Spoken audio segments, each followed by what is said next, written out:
1 to 3. 1 to 3. Yep. Today's the Spider-Man episode because with great power comes great responsibility. Oh, is that from Spider-Man? Yeah. Oh, I did not realize that was from Spider-Man. Yep. And that's the only reference to Spider-Man we'll do because I'm not a huge fan of Spider-Man. Uh-oh. Now you just cut your viewership in half. From 2 to 1.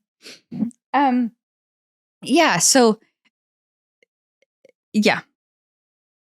There are all kinds of examples of this.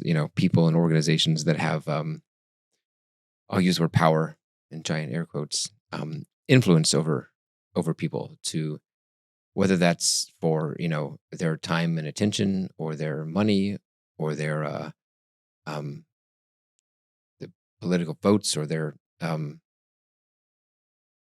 eternal soul. There's a lot of places competing for those that people end up kind of giving their sovereignty up to. Yeah. And when we've talked about sovereignty before, and this sovereignty is slightly different. Like, so this comes from the standpoint of responsibility for those who use other people's sovereignty. Right. Take other people's sovereignty. Right. So, one, if you're the person who's giving up your sovereignty, I want to make like a very clear episode about what that looks like.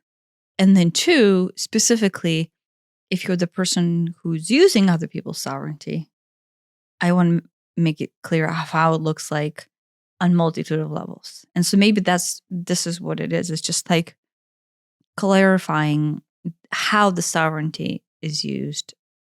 And, spoiler alert, unbeknownst to self, it's actually very easily surrendered. It's not like, oh, well, I'm doing this and therefore. No, it's a lot more microscopic than that. And so we're actually always giving up our sovereignty without realizing how. Yeah.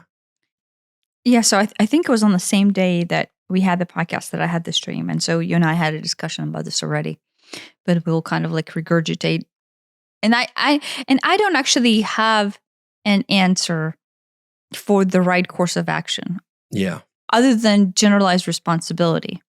And then it doesn't mean that the responsibility is do not or do engage in participating.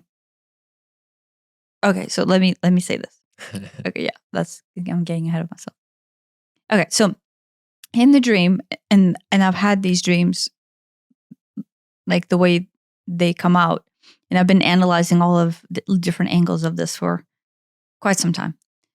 And so in the dream, there's an archetypical figure that basically draws attention to themselves. And then through the attention of themselves, they use the attention as a power source to propagate their agendas. Yeah. And the term that I was giving, the term was attention traveling. Attention traveling. And how to dissect this. So if an archetype or any person on earth were to accumulate enough attention towards themselves or towards the actions that are related to themselves, then they can basically harness the power of that attention. And this is what I want to clarify. It is not attention in a positive towards them, and it is not an attention in negative towards them. It's actually a cumulative effect of both. Right. It's both like, oh, everybody is dissing on me, and that's attention. And so therefore it is net positive towards accumulation of energy. And look, everyone's loving me, but it's also net positive towards accumulation of energy. We just watched Runaway Bride last night. Yeah. And do you remember Richard Gere's ex-wife's husband, who is now he's not the editor. What is he? He just works for the newspaper together with them. But he was saying that you just You just want the attention, whether it's good attention or bad attention, just attention. Who's he? Richard Gere? Telling that to Richard Gere, yeah. Oh. And when the lady hits you with a newspaper, that's still attention, and that still counts. Yeah. But in that case, people would think like, oh, somebody wants attention because their pain body is soothed because the attention is net positive and net negative, right? It doesn't matter. It's attention. Attention is attention, right? And they said the same thing really to Julia Roberts in the movie too. For those of you who did not watch Runaway Bride, highly recommend, even though it's not well rated on Rotten Tomato, but it's one of those must-see romantic comedies. Anyway, yeah, and so what I'm doing is I'm not in a three-dimensional plane, and I'm not on the pain body density that drags you deeper down into our dimension. I'm actually a little bit higher, overviewing what that does etherically, like energetically and etherically, right? So each one of us is basically a power bank, like a huge source of energy. And the densest form of our energy actually exists in our trapped energy, where the trapped energy, where we don't feel so great. Like, so our pain and our suffering and our shame and our guilt and our fears, what we would hold in the lower chakras, actually hold the energy as power banks that in reality are supposed to, right? Like if the human being were to reincarnate on Earth and not have a goal of exploring like the densest of the density, and actually to begin with, our goal was to come in and experience the density to be able to dive in and dive back out. That was the goal of the human race before it got convoluted, and then we get stuck in the density. Right. And so the flow of energy where it comes in, right, through whatever you want to call it, universal source or oneness or just light, it comes in, it loops through your emotional bank, right, your lower chakras. And then you're able to explore the depth of whatever emotional range you're trying to do. And then it loops back out. So you're always kind of like this charging station, right?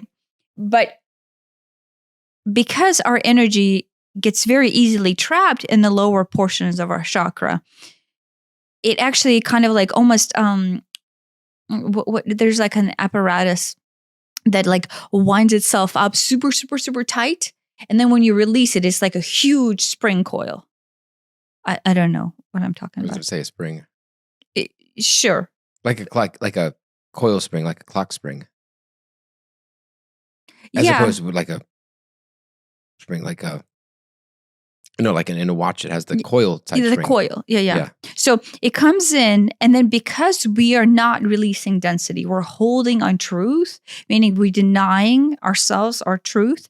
It traps this density and just coils and coils and coils. And like it actually does it on the mass scale of the entire pranic cycle, but also does it on the micro scale of each individual organs or each individual pain forms, however you want to look at it, right? Mm-hmm. And just coils itself up and it sits bundled.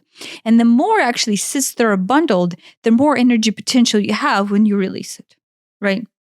And so those who know how to use human energy basically can lock in your attention in any way possible, either through negative or through positive, both of which, as long as you're holding this density, will allow you to cycle into this form and then start releasing chunks of it in any way, because you're constantly flowing, right? Yeah. And so the attention allows some of this energy to flow out. And on the mass consciousness scale, right, if you think there's 8 billion of us or 9 billion of us, then it's 9 billion people's worth of attention that you can harness. If you know that just by simply drawing attention to the thing or yourself or whatever you do, then you are quite literally, because you have an intention of harnessing the energy through attention, you then amass larger chunks of energy, collective energy towards you that allows you, and then this is, the nefarious part. Well, yeah, this is the this is the traveling part, like attention traveling, is that you are able to move your net intent, your goal, forward through progression, either in technological advancement or in psychological advancement or socioeconomic advancement or governmental advancement. And that's traveling. Right. You're taking the tension, you're pumping it into your idea of like, oh, let's say we want to plant a field of flowers. And you're like, oh, okay, guess everybody, what? Flowers are pretty, flowers are plants, and plants generate, they eat carbon monoxide and they release oxygen. It's good for the thing. And they're so beautiful. And, some of them are perennials, so some of them are annuals. And you get everyone riled up about this idea of why flowers are important and planting fields of flowers are important. And then everyone comes in, and both through the attention to your flower garden and attention, physical dedication to planting the bulbs or planting the seeds and watering them.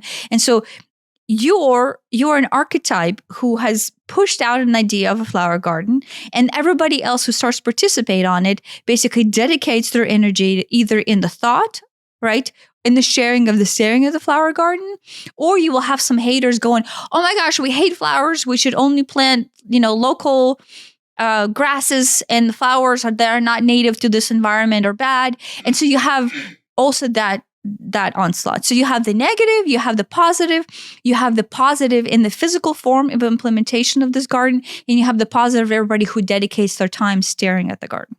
It seems that it's a lot easier to do this around something that is triggering a pain body. It's something that, make the people are afraid of or people are concerned about. It seems like that's the easier thing to do. Yeah, well, the reason getting people riled up about flowers, okay, but getting people riled up about the economy or the war or the whatever is seems like an easier task. Yeah, but you could see, I purposely gave the flower example garden because to begin with, you'll be like, who in their right mind would have anything to say about a flower garden? But then you will have some people who disagree with the planting of the flowers that are counterproductive to the native plants of, let's say, whatever state you live in. Sure. Right. And so there's a debate, right? So you have the negatives. Now, in this case, the negative attention of like, no, this is the wrong thing to do, we should not plant the flower garden, is less. But the positive of like, look how beautiful the flower garden, and let's participate, whatever. But this is what I want to say. The traveling part is important because in order for you to propagate an idea and make it successful in the three-dimensional form, you need to amass attention. And the traveling part is that attention comes into an idea and then it travels forward and becomes a product, or it becomes a concept, or it becomes, a social standard or whatever. Sure. And the traveling is, your goal is to take your idea from point A of non-existent to point B of being there. And on Earth, in three-dimensional form, we perceive that as traveling. Yeah. But because it needs to move through time. Yeah. But in the reality, it is not time-driven scenario. It is attention-driven scenario. Yeah. The originally, I didn't realize the energy component, the component that is above the third dimension of that. But it does. When we discussed the other week. Yeah. Before that, I would not have realized that that's how it goes. Like William Randolph Hearst was a media baron back in the day, and he had a lot of views on topics. And he seemed like a real, not a great guy, but he used his newspaper empire to push his agendas and stuff. And through, everybody's reading the newspaper back in the, I don't know what year this was. Yeah. He gets all this attention. He's pumping out whatever opinion he has. And yes, it is in order to manipulate public opinion, right? That is the goal. The goal is, hemp is this up and coming plant that people can make paper and clothing and everything from, but that competes with my paper mill. So I'm going to work to like criminalize hemp. Yeah. And he successfully did. He's the reason that marijuana is a Schedule I narcotic in the United States to this day. But Yes, he can. Yes, manipulating public opinion is the 3D outcome. And yes, okay, we'll get the people all riled up against hemp, and oh my gosh, it's gonna destroy the minds of the youth and get them to talk to their senators, and the senators make it illegal, and ta-da, problem solved. My paper mills are back to being profitable. But what is missing out of that is the energy step of it. It is basically using people's energy to a degree, using their life force and taking, in this example, he's taking the population's energy and he's focusing it on the senators and lawmakers. He's amassing it, he's concentrating it on that, on these handful of people who are able to make the law. Well, the concentration is not really his goal. His goal is not to almost like death ray it. No. The amassing of the energy of the net population agreeing with his opinion. Yes.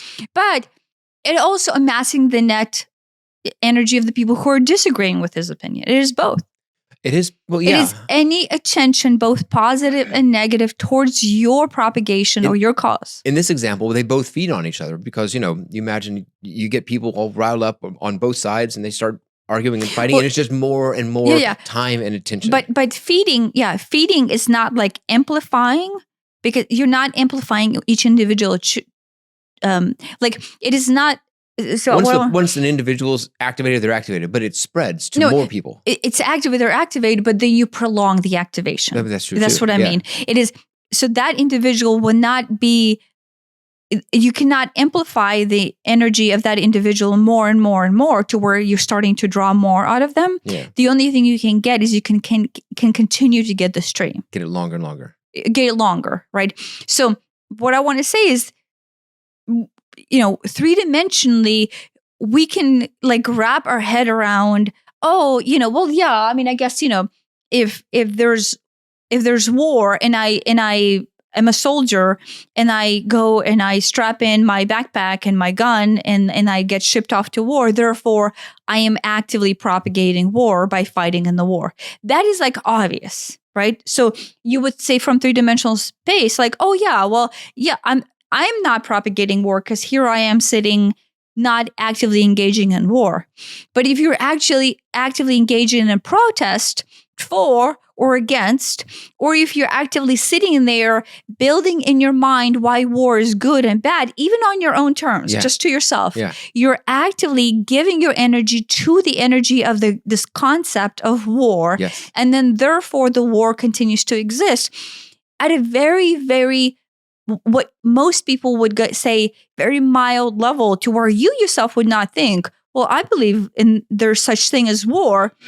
How is that propagating war? But it does, because it gives attention to that concept. Right. Attention / energy. They're like almost interchangeable at this point. Yes, but that's what I'm saying. Attention traveling is basically giving up of your prana, your personal energy that we're not aware of. Like we're not aware how powerful we are and how much difference it actually makes.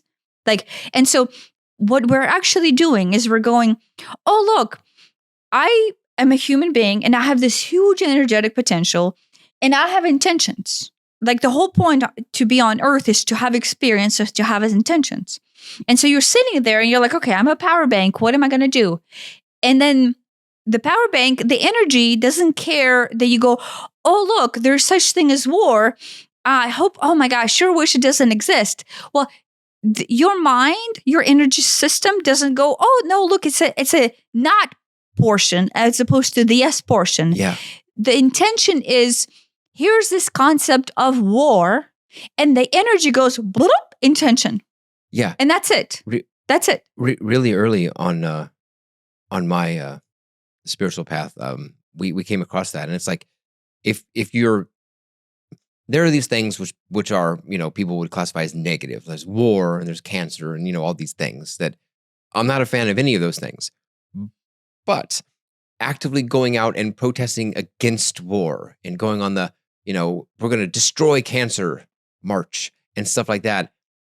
While that sounds like the right thing to do, the whole being against something, I don't think has the right No, effect. it's attention. Right. It's just It's like cancer will be there as long as we give it any attention, both positive and negative. right.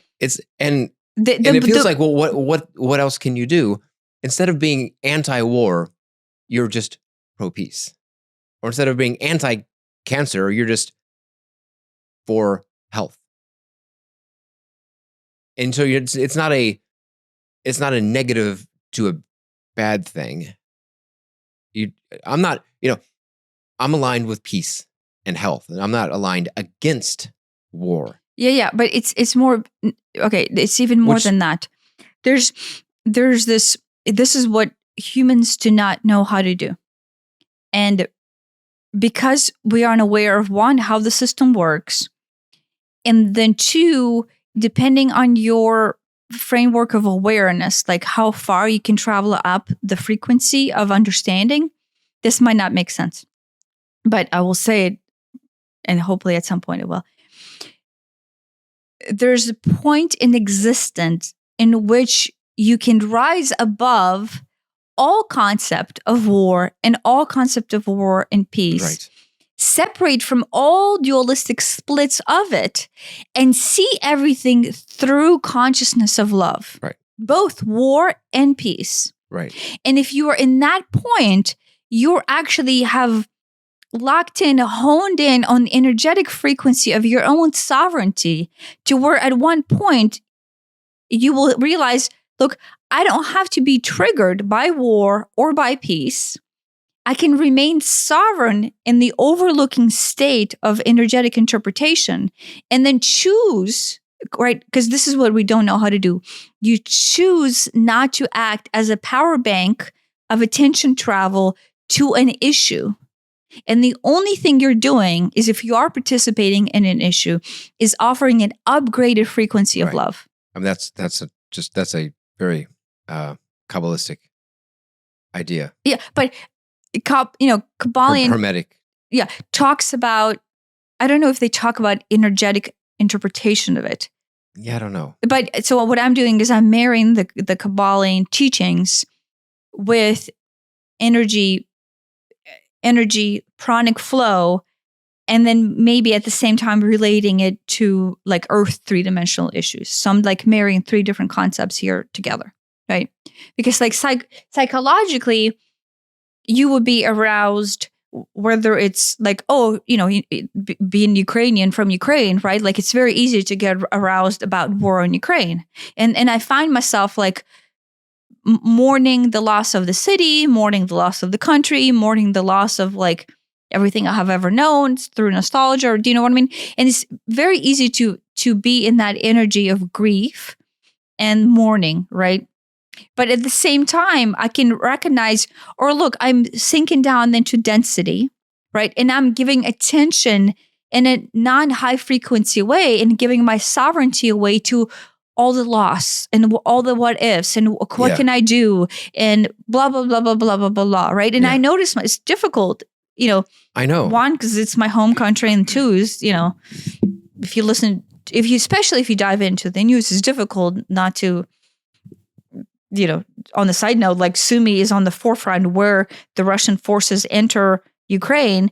And so like that is like the number one city that is gone right now.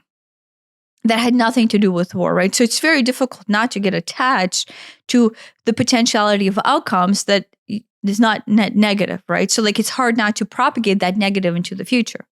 But anytime I do that, I realize, oh, look, I'm sinking into the grief and despair, which is a lower frequency. Right. Then that uses itself as a concept of war, and in this case, propagation of war, into Ukraine, and I'm feeding the beast. Yeah, no, and there is a very large vibration of that just out there. Because, it's very easy to sink in. A lot of people feel that way. A lot of people think, oh my gosh, this is so horrible, and the tragedy and the loss of lives and the fighting and blah blah blah, which true, but it's contagious.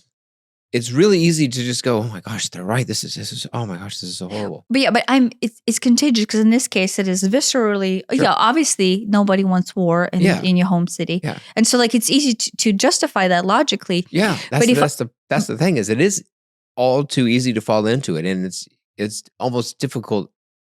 I've fallen into it, and it's sometimes difficult to get out of it, or even realize you're in it, because you just kind of like downward spiral your way down. Yeah, but you can feel the density of energy that is the lower three chakras, which basically the second you go into it, you're draw blind to what is it that you're actually doing. You're not functioning from an ascended point of view where you're looking down, and you're surrendering your attention and your attention traveling into the concept of not only war in general on the planet, but the war in Ukraine. And then in my case, the war in Sumy, which, basically probably makes the city worse off.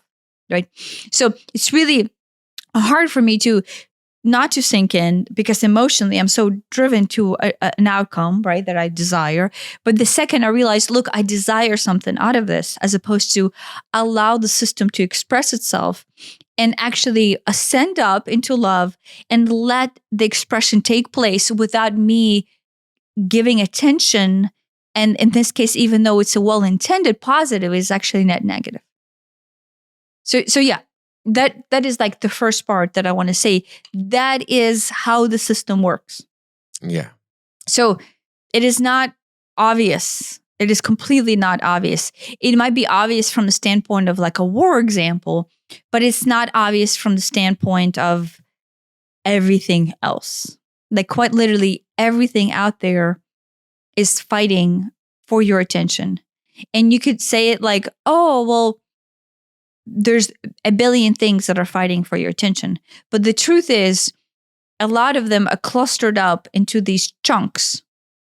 And certain people and certain groups are a lot badder. It's bad and better. It's great whenever I start combining terms. So I don't want to say bad, but are a little bit more nefarious, because and then this is what I don't have an answer to, and then I guess maybe this is a discussion that I actually want to have, is there are groups of people who know that this is how the system works multidimensionally, right? Like a multidimensional being who's aware of this, who's on a fifth and a higher dimension, knows this is how energy works. And on Earth, we're just, some of us have clueless about this, and others understand it enough to where they're able to dabble in it.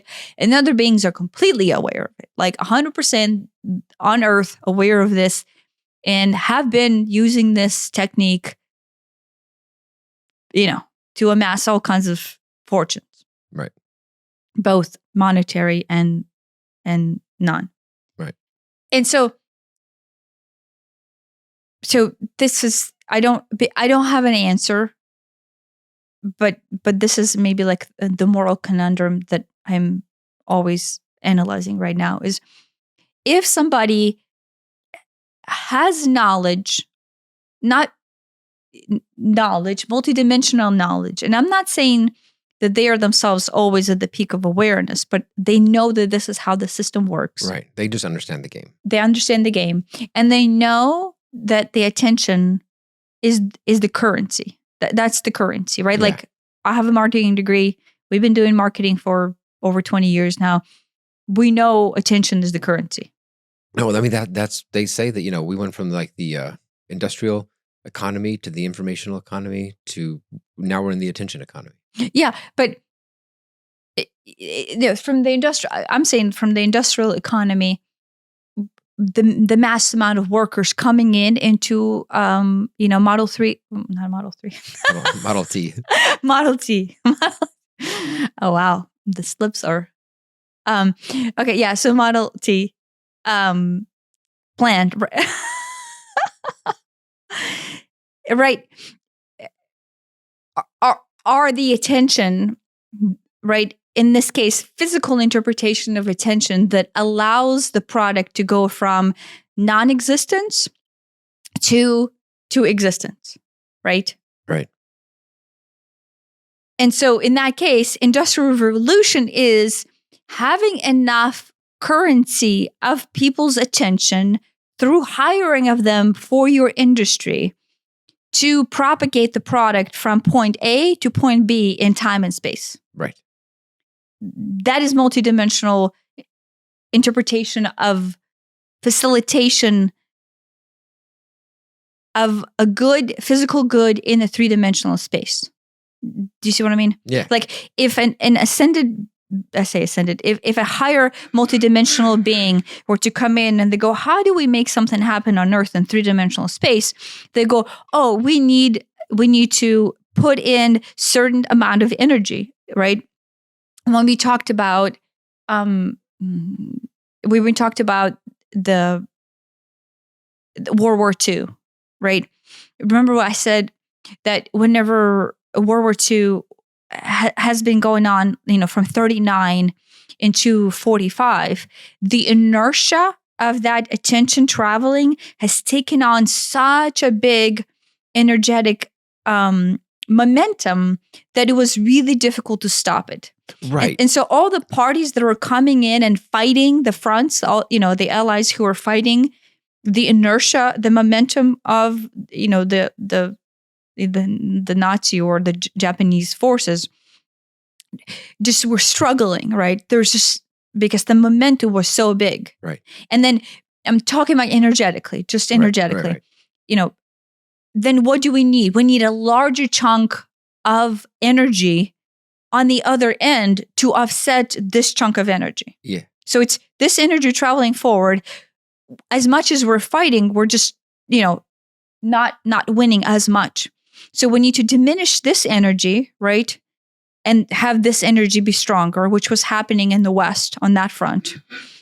And they independently, same thing with Japan, we needed to basically suppress that energy in order to have it die down with more energy here. What I thought about earlier is that, all that World War II energy, it built up on both sides, played itself out. Okay, 1945, war's over. And it went away to a degree, especially in some places. In the United States, World War II was something in a history book. Because it was over there. It wasn't here. Now, Europe, especially Eastern Europe, there's, it lingered on in that there were, still a lot of people who were directly affected by it, and they got to pass that down generation to generation. And there are obviously soldiers over here that probably passed it down too, but it's just not as much. But then that whole, my understanding is that whole World War II energy was kind of like brought back as maybe a justification for the whole Russia-Ukraine thing in the first place, feeding on this latent energy that's just kind of been dwindling down, but never processed. It was actually never processed. We'll it was never throw some dwindled gasoline down on it, and build it back up, and here's all this new energy that we can use. Harness to propagate in to propagate ways. attention traveling. You propagate from point A to point B through energy, and energy is attention. And that's easier because here's a topic. We don't have to make a new topic. Here's an existing topic. We can just piggyback on that. Yeah. Right, but that's the energetic truth. That's the exchange, and I don't know if it is such an important misdiagnosed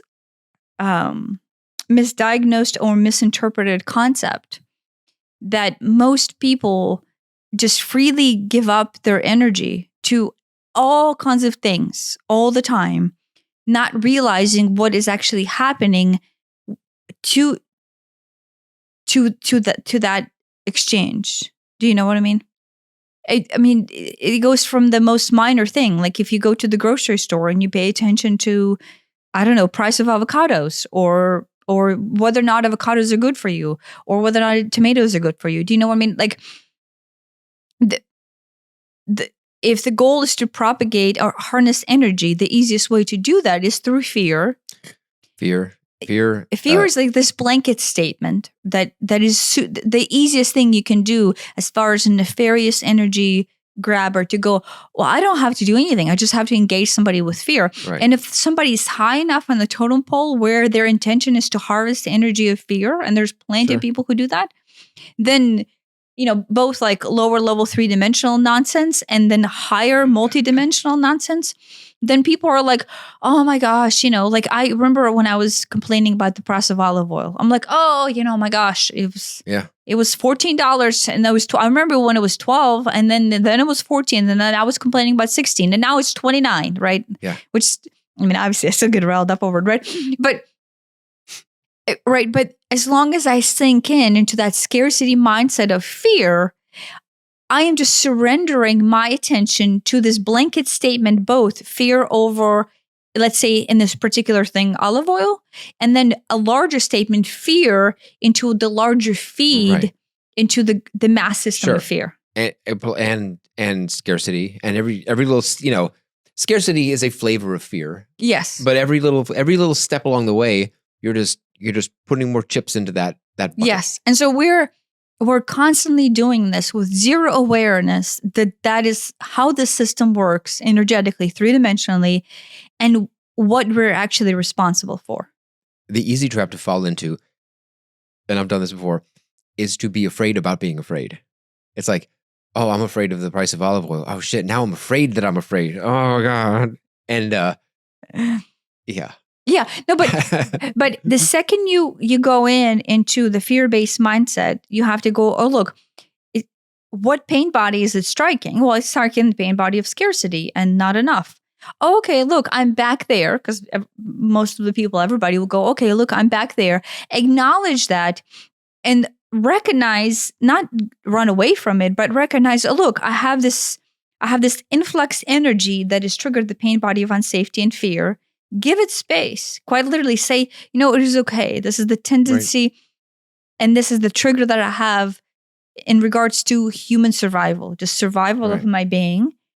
And then give yourself love. Yeah. And if you give yourself love as acceptance in that moment about olive oil or whatever, then you automatically, you can feel the energy goes bloop. Yeah. And you expand, and you're no longer giving attention to the nonsense of olive oil that is actually just sucking your currency out. Right. And you actually keep a sovereign space of energy within you that keeps this energetic loop belonging to you, not be giving away to anyone else. And then it's expanded force that you're actually, as a whole, your entire being, there's this huge egg-like shape of energy that is vibrating and pulsating love, which is, I'm not saying the goal is love and light out of fear, which is what everybody thinks. Everybody's like, oh, I'm love and light, I'm not gonna deal with fear. Well, no, that's just you dealing in fear. Yeah. When you say I'm pro love and light, that means you're actually afraid of fear and you're trying to la yourself into love and light. Right. The truth is you allow yourself to feel your fear, surrender into fear. And the second you feel that love come into from your heart and from your mind into your 3-dimensional form, that is density of the lower 3 chakras, the entire system lights up. Yes. And then it ascends up your spinal column and then your pranic tube. And then the entire eggshell just expands in sovereignty that overrides your own energy of fear. It is an integration, like an individuation process. And this is not a logical process. This is a feeling process. This is an energetic process. Yes. Yeah. And when I do it, I need to be careful how I word this, because it's not a logical thing. But as I give it love, as I become friends with these feelings that, I don't enjoy, right? I don't like feeling nervous or afraid or in scarcity or whatever, but I do. And being okay with that and even welcoming it and becoming friends with it, it dawns on me every time, again, like for the first time, that, oh, this is why I'm here on Earth, is to feel this range. We're actually here stuff. just to feel. That's it. Yeah. We came here to feel. Oh, this is a feeling. Oh, okay. And maybe I can label the feeling. Maybe I can label the trigger, the pain body. Maybe I know what the original source of it is. But it just dawns on me, oh my gosh, this is just another feeling, that that I get to have. Not I don't have to have, I get to have. And it completely shifts my perspective on it. And it is, yes, just like this energy beam. Yeah. Yeah.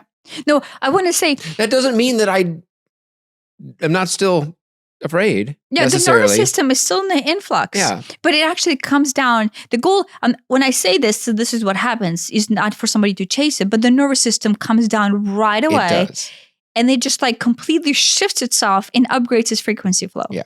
Like what I want to say is we came here from a multidimensional reality into the three-dimensional form in order to experience the depth of emotional range of this loop, right? And the goal, right? I had a just multitude of things giving to me as knowledge, but this is one of them. The goal was to be able to loop in and loop back out. Yes. With a huge potential of intent. Right. All while keeping personal experience, personal sovereignty to self, and having this intense experience of potentiality that is all kinds of emotional ranges, right, but all in this loop in and loop out. Right. And then something happened. Right. Yeah. Something happens. We forgot how to do it or to do it. Yeah. We forgot to loop out. So I do this, and olive oil may still be the same price. The war may still be going on, whatever. I find that I don't even know how to word it. Maybe in the end it is less triggering. You still feel it. The goal is not to get rid of the feeling. No, you should feel it. That's the opposite. You do not want to get rid of the feeling. You want to continue to feel it. But as you continue to feel it and you become friends with it, it isn't unwelcome anymore. And in doing so, it becomes, I don't know how I want to word this. It becomes okay. Well, that's how we got stuck, right? How we were supposed to function as human. We want to fight it.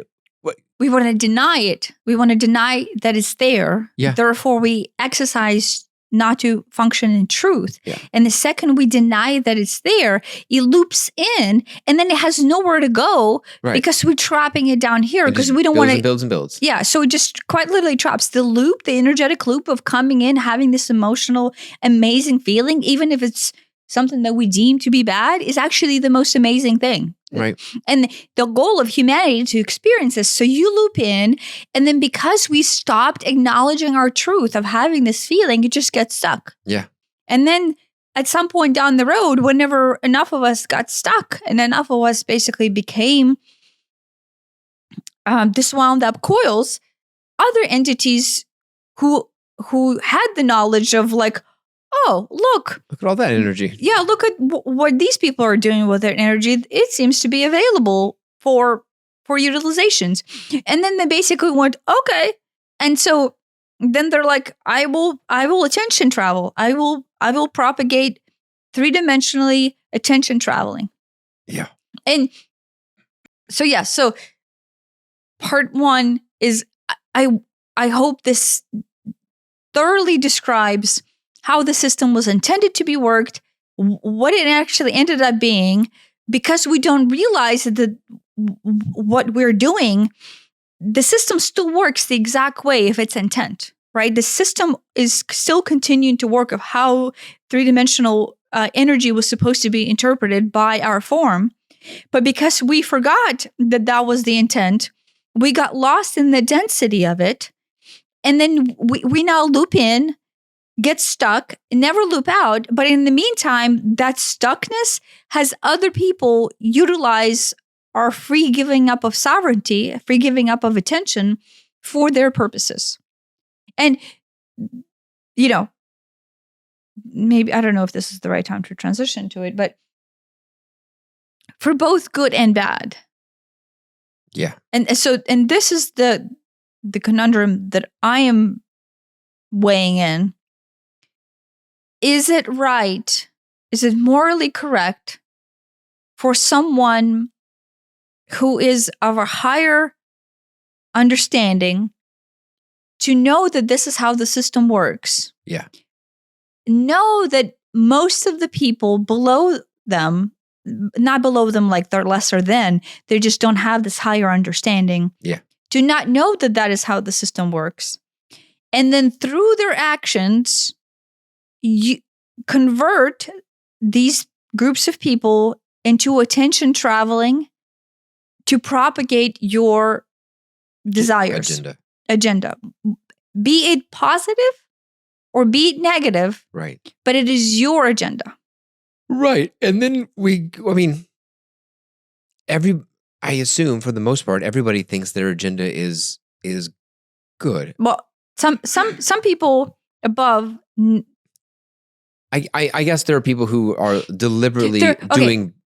I'm going to twist my mustache and, Well, no. This is the thing is people who think their agenda are good, evaluating that agenda based on their personal desire of good. Yeah. So everybody's goal in life, like, right, to me, stopping war in Ukraine, if I'm in the pain body, 3-dimensional form, is really important. Yeah. But somebody who lives in, I don't know, Georgia, who never heard of Ukraine, and they're dealing with, I don't know, alligator infestations, and the alligators are coming and eating their children, their dogs and their cats and all that shit. Right. To them, the war with alligators might be, I don't actually know if Georgia's coastal, but let's pretend Georgia's coastal in this case. Florida. Sounds like a Florida problem. Sure. Let's say this is a Florida problem. So, right, somebody in Florida who's dealing with alligator infestation, to them, that is a really important battle to fight. And for me, I'm not a military personnel, but fighting an energetic battle against Ukrainian war is my important battle to fight, right? So, sure. Where was I going with this? I don't remember. Is yours right, wrong? Is theirs right, wrong? It's like yours is right in your eyes, and theirs is right in their eyes. Mine is right based on my pain body, and theirs right on their pain body. Right. So the pain body, if you're blind, dictates what you find important. Right. And it's like the question, is there an absolute good, bad, right, wrong? And it's like, you could make general statements. It's like that which preserves sentient life is good. But it gets tricky. It's like, well, we could save 2 people at the expense of 1. And does it just boil down to that? I don't know. Right. I don't know if there is an there's absolute. There's all of these ethical conundrums on all kinds of levels, like all the way from like alligator fighting in Florida to Ukraine fighting in Sumy to like preserving existence of humanity. Yeah. Or interpretation of humanity in 3-dimensional form. Yeah. Right. There's that. Right. So let's just jump straight to that. Sure. So if somebody's goal were to preserve existence of humanity, and that is their cause, right? And that's the cause that they're putting out into the system. Like, we need to preserve existence of humanity. One, I want to say, to begin with, within that concept of self is already a dualistic split with the idea that there will be such thing as not preservation of humanity. So what you're hitting everybody with is the core fear-based vibratory frequency of survival of your species. Right. So as far as fear-based attention-grabbing concept goes, there's nothing more important to humanity than to preserve the human species. Right. Like when I watch, movies like a sci-fi movie or a thriller movie, there's like 3 or 4 categories of peril. There's like minimal peril, someone's going to lose their money, an alligator, their money or whatever. There's individual peril, they'll die if it doesn't go well. There's like, their family or their, community or whatever will perish. And then there's everybody dies, like War of the Worlds level type of what's the like foundation level. Sure. Like species extinction level things. Yeah, and like the higher up that you go, the more anxious I get watching the movie. Like, I sure hope I sure hope everybody doesn't die in the end. Yeah, right. because that is fundamentally like the worst thing that can happen. So to grab someone's attention, you can be meddling in alligators and olive oils and avocados, or you can go straight to the source of annihilation of all humanity. Right. And I think almost every human would agree that is a bad thing. We want to avoid that. but as far as attention grabbing, What could be more powerful than that? no one cannot get behind it. Right. Like That's something we can all root for. Right. Well, no, but there's still a split duality there. There's people who are like gung ho about what that means. Like, oh my gosh, we need to do this and this and this and that. And if we continue to do this, we're gone. And if we continue to do that, we're gone. And then so therefore, for the greater good of humanity, we need to do this, and that. And then there's different approaches to it. But like, right, the amount of concepts that revolve and how riled up everyone can get on the scale of existence or non-existence of a human race on Earth is huge.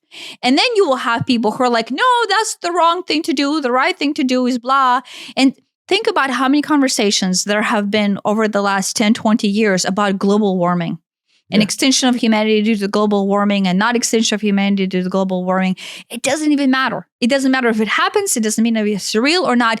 Both of the parties that are actually contributing to the attention traveling of that concept, as long as they release their energetic frequency, their energetic force into the concept through fear or through, oh, look how good I'm doing, but that's still through fear. Yeah. Period. And nobody understands that that is how Earth works. Yeah. We're all down here, trying to survive, trying to, propagate the species, trying to make sure it survives, doing whatever minute thing we can do. Well, no. If that's, but we're not all there. Or just if we not are die. in fear on any scale, from extinction of human race to, alligators in Florida, any of that scale, you're splitting energy into duality. Therefore, you're functioning in the density of your pain body. Therefore, you're releasing your attention / giving up your sovereignty / surrendering your force to the concept anywhere on this scale or anyone. You're feeding all of it. And that's all of us. Every single human is doing that. If you are functioning out of your blindness of the pain body, and then thus contributing your energy without the elated energy of oneness that you can vibrate in. Right. That's what you can do to stop doing that. Yeah. So otherwise. Well, no. So this is what I struggle with. Watch out, otherwise. So there are some beings who come to Earth whose goal is to propagate ascension of humanity or progression of humanity through technological advancement, right? And those beings basically come here. They know their overall agenda is like Earth, when I come here, is at X interpretation. And then my goal is to set the course to where Earth is now utilizing, a Y interpretation, right? And so basically then it's like, okay, I know from a higher realm standpoint that is what I need to do. Yeah. And then I will basically be chugging along to accomplish this.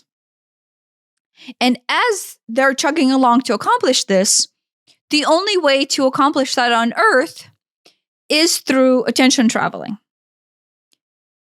Yeah, so I guess, the conundrum here is if you have this knowledge and you're able to tap in your attention anywhere on this scale, right, or especially at the mass level of extinction, right? What is the moral obligation there? Tethered between the idea of I have come here to propagate humanity for its greater good to be in the position of X.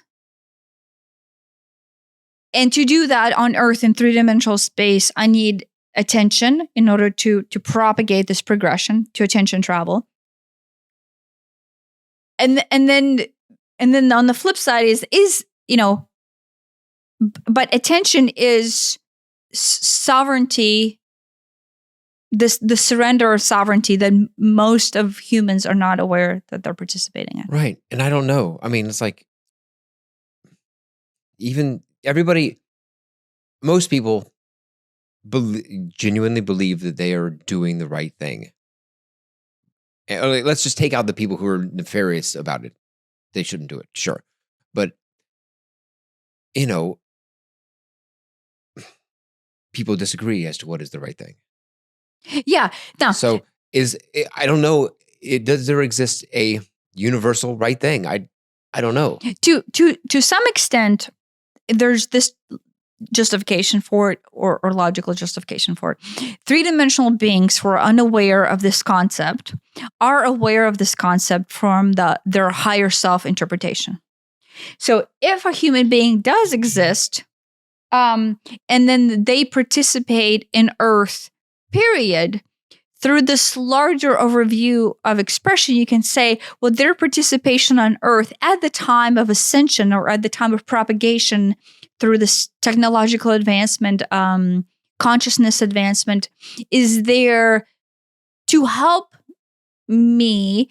And so therefore, I'm not nefariously taking this without their knowledge because their knowledge exists on the higher dimensional plane of three-dimensional thought. So there's that, right. So larger consciousness or larger sets of species who function in a multidimensional space with this knowledge are basically they can see the extrapolation of energetic propagation, and they can see willing involvedness on the multidimensional plane in groups, and then they can see stuck energy, right? So, and then of course they can propagate because there's no time and space. From the current moment of propagation, they can see all the linear progressions of possible outcomes both to the past and to the future, based on their involvement, right? But I would say that as questionable as that is, you can at least see the intent from three-dimensional space and the higher prime directive of allowing expression of consciousness. Yeah. But if you are on a three-dimensional plane, the question is, how much of this nuance do you see? One. And two, a lot of people who function here can see a desired path of propagation that has their product go from X to Y, right? But they don't necessarily see all the paths of other possible outflows. And then two, are they consciously aware whether or not any one particular group or any one individual consciously is making the choice into surrender of their energy, or if it's through their pain body? Yeah. And so to me, this is maybe where this is maybe like my thought process of this moral conundrum is, if the individual is unaware and is stuck in a three-dimensional form of pain body, and you are introducing messages to them on any scale that pokes their fears of the stuckness, and then thus they pipe their attention to you from that fear, then I would consider that nefarious. Yes. I mean, if it's even if your net outcome is, for all intents and purposes, in the greater good of humanity. Right. If it is, save the species, but it is done so out of fear. Well, it's a good thing, but through a Well, no. questionable at best means. Yeah, save your species is the message, but save the species then thus has everybody else triggered at the prime survival rate of therefore I am dying and my species is dying. That's a fear-based thing where you're stuck in it. If you're not aware that you're stuck in that coil, you're coiling it up, and then your attention goes of all the ways that we need to save the species. Yeah. And, and like I say nefarious, nefarious in the moral way in the beginning, with great power comes great responsibility. And so with great knowledge comes great responsibility. And if you have the knowledge of this is how the energetic propagation works on Earth in three-dimensional plane, then the goal is, I mean, there's a, like with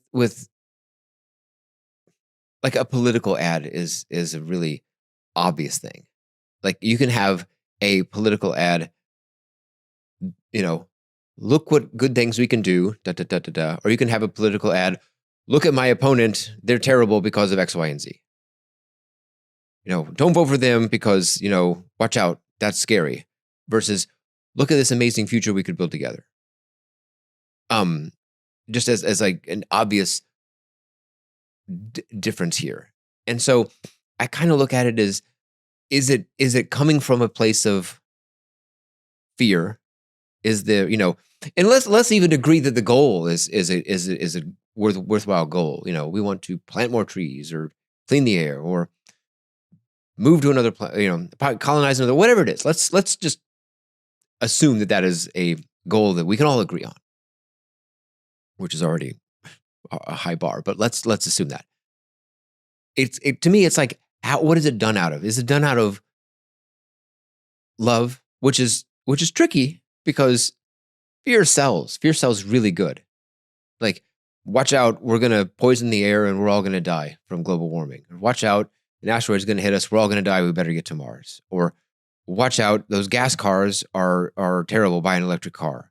Or whatever it is, watch out, don't vote for him because he's going to, let the communists in, vote for me.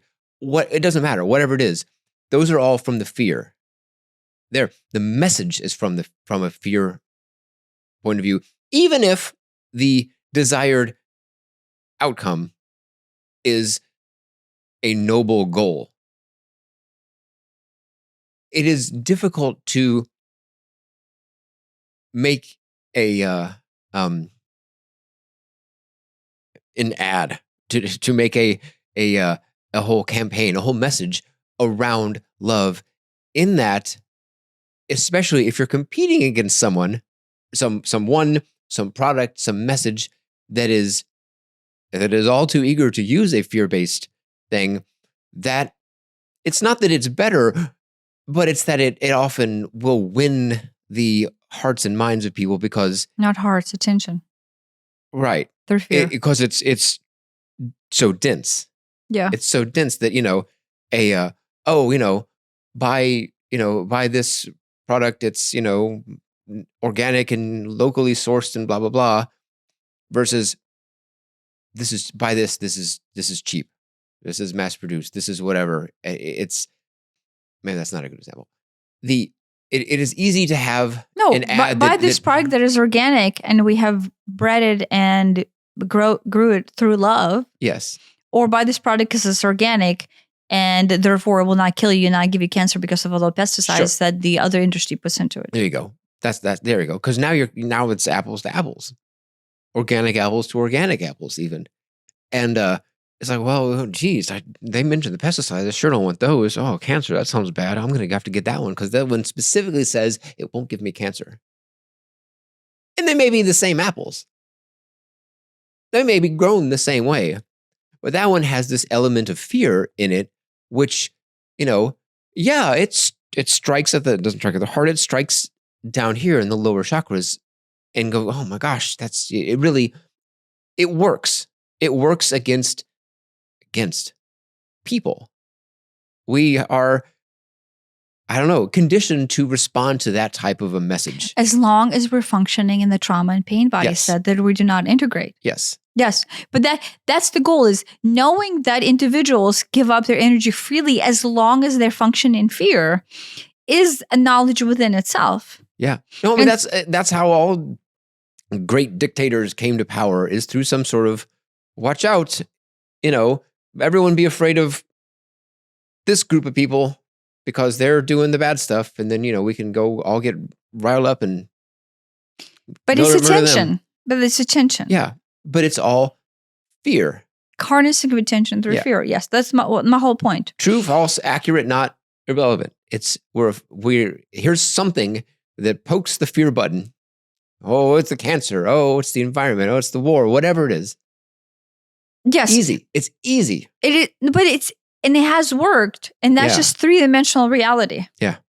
And everybody, quite literally everybody, is more than happy to give away this attention, because in the long run, they're completely clueless of what is actually happening. Do you know what I mean? The show Chaos that we watched last year around this time, it came out with Jeff Goldblum. It kind of hit on this a little bit, but from like the Greek god type of a standpoint. He was like Zeus. Was he Zeus? He was Zeus. He was Zeus. And then like he, was this supreme being, I guess, that he was God. And people were willingly worshiping him, right? And then thus freely giving their attention to him. Mm-hmm. And then he was basically nefariously, instead of taking them to the promised land and then basically like, what would be like the heaven, was actually trapping their energy and using it to feed his eternal youth. Right. And that is the Greek mythological interpretation of it in a modern sense. Yeah, but beyond this is the same thing. Because people were not worshiping him or believing in him, he's like, what we need? We need some natural disasters. That'll get people going. Fear. We need to lock them in fear in order to have them trapped in the cycle. So then basically they will like, oh shit, I'm afraid. What am I going to do? I'm going to turn to something that is promising savior. Yes. Like I'm going to be the savior. Who's over here offering me savior? And in that case, it was like a rudimentary, very, mythologically, but very minor, sovereign machine of Zeus. Like, oh, Zeus is going to save me. But, there are the people who are promising salvation in some other ways. And as long as you're in fear and they're promising salvation, you give them attention, and then that attention progresses them towards their goal of attention traveling that propagates their agenda. Yeah. I'm not saying that other people have nefarious outcomes. They're like, oh, I'm just going to trap your energy and then use it to fulfill my eternal youth. But it doesn't matter how they're using the energy. If you're blindly surrendering the energy, that right there itself is the moral conundrum. Right. That is the issue. If you're Zeus and you're actually using it to further their soul into heaven and everything is fine and you're delivering on your promises, it doesn't matter if you are harnessing the energy in a nefarious way without letting the masses know that this is how the energy works. Well, here you go. You can take Old Testament God, Jehovah, who very much ruled from a fear me, worship me, or else standpoint. Yeah. Versus a Jesus, literally love and light standpoint. Now, they both have messages. They both are doing what's best for your soul. Let's just assume that. But they're wildly different approaches. One of which sounds nefarious. The other of which sounds like a positive, uplifting message. Yeah. I mean, I keep on bringing this up, but this is just the biggest example I have. I remember one of my past lives in Egypt, right? This goes back to it again. And I think this is why I have such a huge moral problem with this, is because at that time, as a higher dimensional being, I was in a position to understand how energy works And then the people who were ruling me, controlling me, whatever you want to say, basically knew that if they limit the understanding of the masses, of earth beings, of how the energy works, and then basically start managing the energy and giving it to them in just the right amount of chunks to where the worship cycle continues, then you're controlling the masses through fear.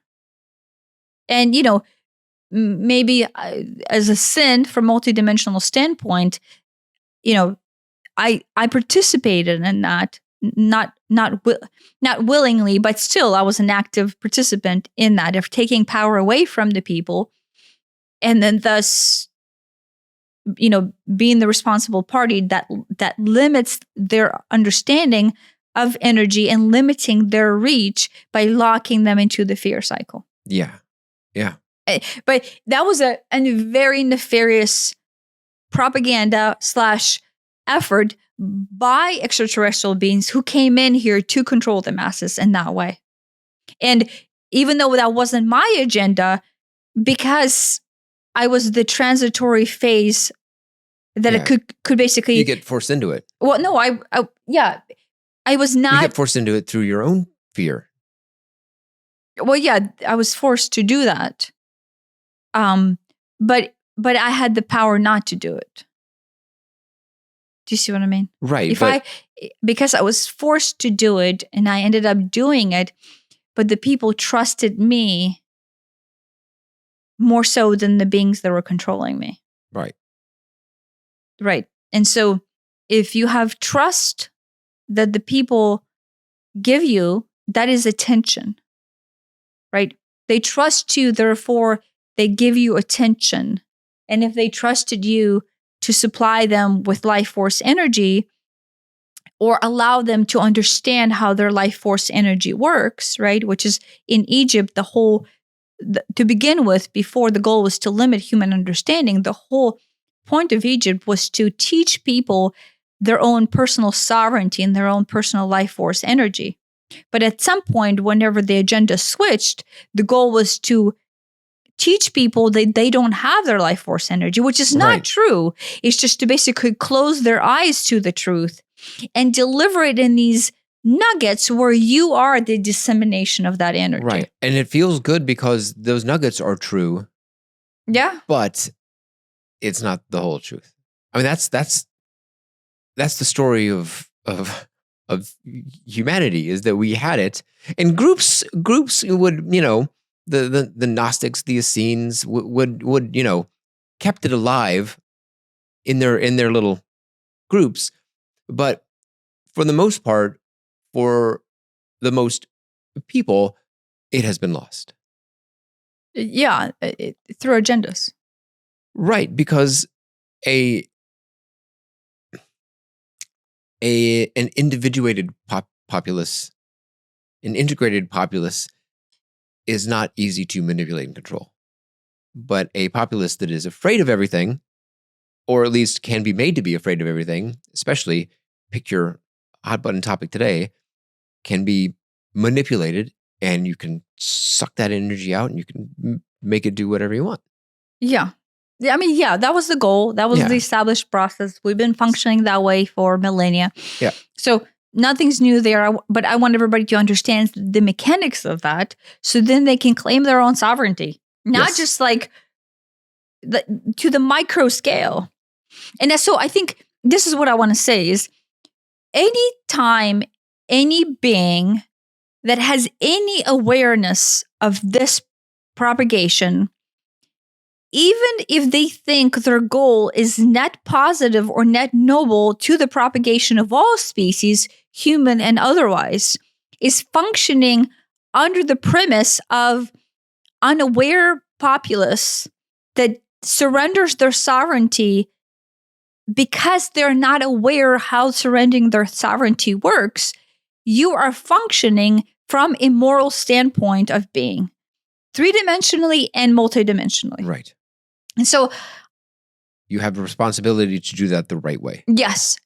And it's all too easy to do it the wrong way. Yeah. And it's very effective to do it the wrong way. It's super effective, but it is immoral on the levels of propagation of love, propagation of sovereignty, and propagation of personalized experience of truth. If the goal of ascended or higher dimensional being is to propagate consciousness and propagate the expression of consciousness, and then have that consciousness propagate into a three-dimensional plane, there's also responsibility to allow all creatures to receive the knowledge of what it means to have sovereignty in consciousness, and what consciousness actually is, of what prana actually is. And if you are not teaching the truth, but taking because of lack of knowing of the truth, you're functioning in an immoral representation of your species. Yeah.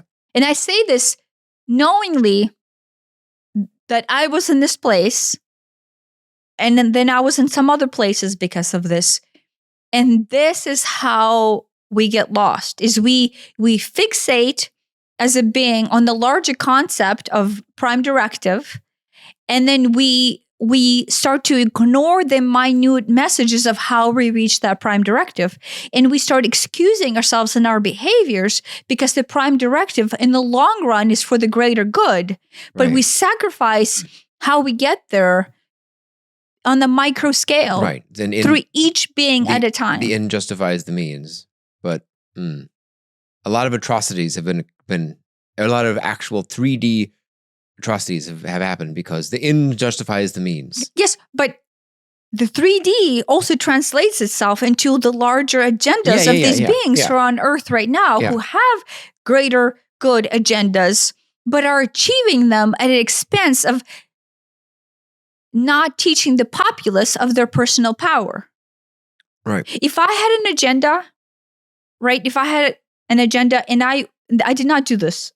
So, this is me maybe making up for all the wrongs that I did. But if I had an agenda and I purposely tried to facilitate that agenda, realizing that the populace has limited understanding of energetic workings of their personal sovereignty, or like their personal power bank, and I'm like, oh, they don't know, but in the long run, whatever. Yeah, I can't sleep at night. Right. Now, from the other perspective, for the members of the populace, I think if you try to bring awareness to it and you go, wait a minute, what am I feeling? Am I feeling scared? Am I feeling guilty? Am I feeling ashamed? What are those base emotions that I'm feeling? Is that because of is that triggered by some sort of message that I'm getting, some sort of, an ad or a political statement or just someone's, we gotta save humanity. It might sound like a good thing and you might agree with it in principle. But if you feel that negative thing, everybody should take time every day and go, wait a minute, what am I feeling? Why am I feeling that? What is it poking? That's a good time to explore your own origin story about why you have these triggers in the first place. But beyond that, make friends with it. That's the way to dissolve these things, is to make friends with these uncomfortable feelings. Integrate, and that transmutes it into love. And they lose their power over you. You may still not want humanity to die. You may still be upset at the price of olive oil. That's beside the point. The point is the price of olive oil and the message of getting to Mars to save humanity is no longer in control of you. Yeah. You have regained control over yourself, and you can see, oh, look at this. I was worried about getting to saving humanity because I'm, oh my gosh, I don't want everybody to die. That would be terrible. My loved ones and me and, and my future children, whatever it is. Which may be true, but now you can go, okay, I see that. And I'm not going to allow that to drive my actions and decisions. I can make my own actions and decisions instead of being manipulated through a dense pain body being poked and triggered. And, I can go, wait, what is it I really want? Maybe I still want the same thing. That's fine. You can still do what you want to do, but now you're doing what you want to do instead of what you're manipulated into doing. Yeah. But, if you were doing the same thing, you would be doing out of expression of higher consciousness of love, because that is the earthly experience you want to facilitate, or Martian experience you want to facilitate. Right. But it comes out of this greater vibratory frequency that is a very different frequency. It is a more powerful frequency. It is just an underutilized frequency these days. But it's a sovereign frequency that belongs to you out of a space of you. Yeah. You feel ownership and control over it when you do it from that perspective, instead of feeling like, well, I'm doing this because I have to. I'm doing this because I'm afraid if I don't, XYZ will happen. It becomes your choice instead of somebody else's choice that you're just a pawn in. Yeah. And what I'm saying is there's nothing wrong with individuals who are aware of their pain body, who have integrated their pain body, realizing the triggers that they could have in order to have this energy coil up and be misused, who have ascended the path of basically being subjected to manipulation, but who choose to participate in things out of this higher energy of love, and then in fact willingly dedicate their energy to progression of humanity in the higher technological advancements. Right. Yeah. The thing is that any of these goals are not necessarily good, bad, right, wrong. You get to the point is, this process allows you to choose for yourself what you actually want to do with your life, what you want to support, what causes that are actually in alignment with you, instead of causes that are in alignment with someone else that you have been roped into through through fear. Yeah. Yeah. Yeah. The truth is, here's what will actually happen. If this were to happen and everybody basically allows themselves to be at their truth and has this process of integration and then basically becomes their own sovereign being, everything changes, because you would never be vibrating anything that is not of greater good of propagation of humanity. Right. So quite literally, the reality shifts to where the things that you actually feared are no longer there, because the only reason they were there is because you feared them in the first place. Right. That is this effect that is just the natural progression of energy. So the only reason that there's war is because we're fearing war. The only reason there's poverty is because we're in fear of poverty. You can have an emotional expression that is similar to emotional expression of war, or emotional expression of scarcity, or emotional expression of unsafety. But then you loop in and you loop out, and that is the extent of what three-dimensional space was supposed to be. Right. So, right, if the goal is the ascension of humanity, and the goal is to allow three-dimensional space to continue to exist on its higher plane of existence, the way it happens is through integration and acknowledgement of what the three-dimensional space actually is, as opposed to hiding what the three-dimensional space is from all humans. Yes. So it's a disservice. It's disinformation through lack of giving of the knowledge. Yeah. And everybody says oh, the mystery schools have always had this, but no one has ever actually disclosed this in this blatant, here's the truth. And if people say that, everybody misunderstands that. Not only that, it's been very explicitly stated otherwise, whether that's some sort of, oh, you don't have a connection to God, only the priests do, so you have to go through the priests, and it just diminishes your own sovereignty. There's always been organizations and individuals trying to convince the populace that they don't have sovereignty. Yeah. Yes.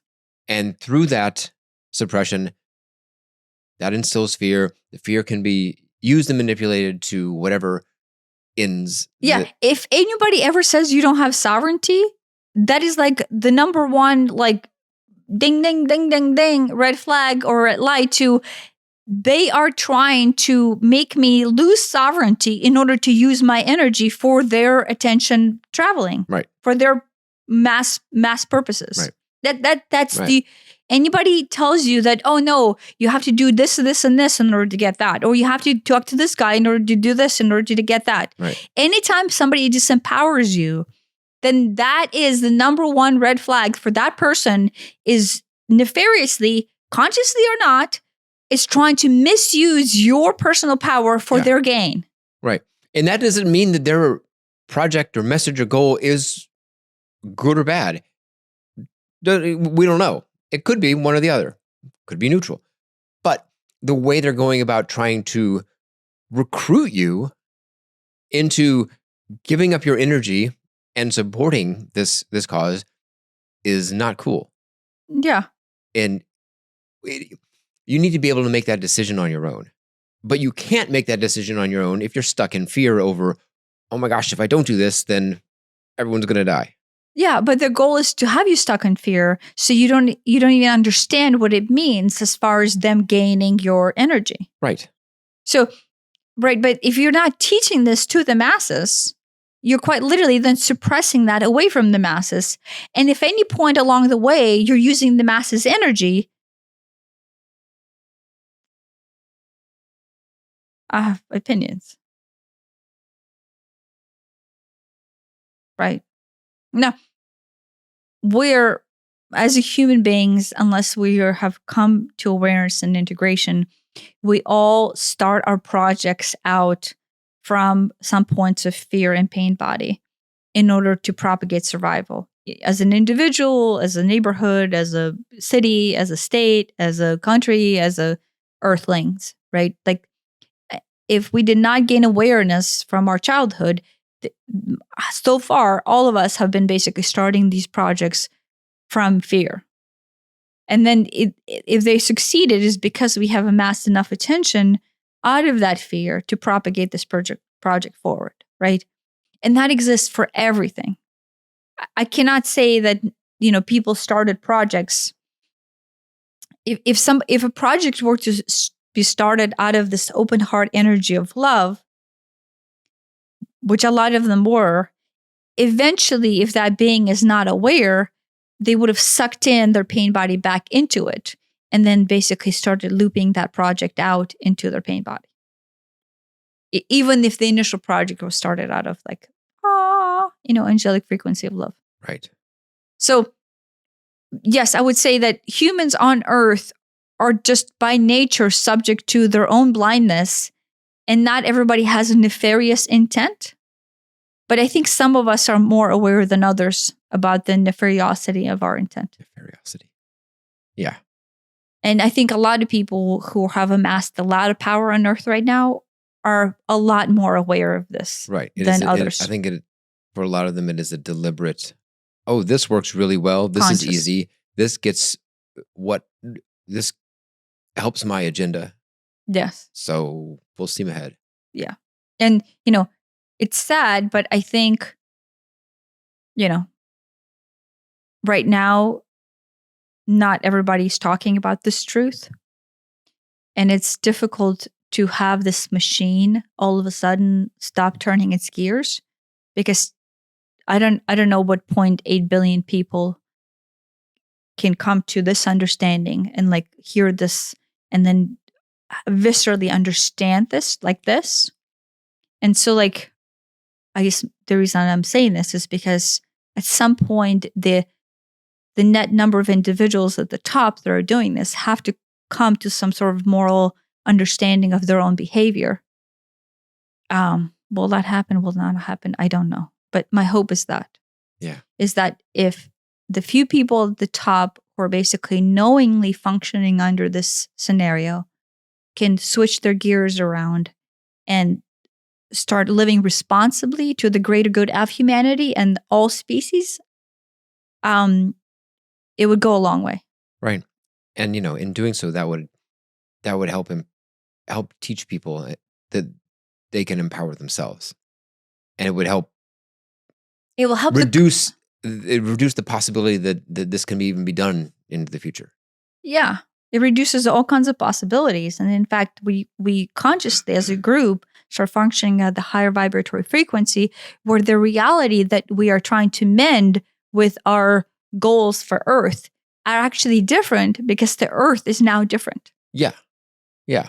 We're approaching it because we're approaching it from the lie of self and manipulation of the great masses. We're propagating the reality that we're trying to run away from. And I use terms we really loosely here, right?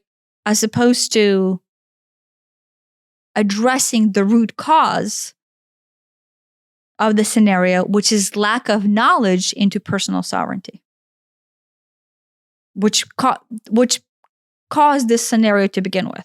Yeah. Like all the possible future outflows that we see or other people see exist based on the present moment condition of that flow. Yeah. But the reason why we're not seeing other offshoots is because the present moment condition is not at the vibratory frequency where different offshoots exist. Do you see what I mean? So through laws of energy, if you change the course of the existing present condition to be at the high vibratory state, then all the future propagation of the conditions change, because you're approaching it from the different example or from different net point of origination. Yeah. Yeah. Which that is the easiest law of energy right there. That is where solutions sit, not at the net manipulation of the masses, because thus far that has been the most effective thing. Right. Obviously, I have opinions. There's. Thanks for listening. Thanks for listening.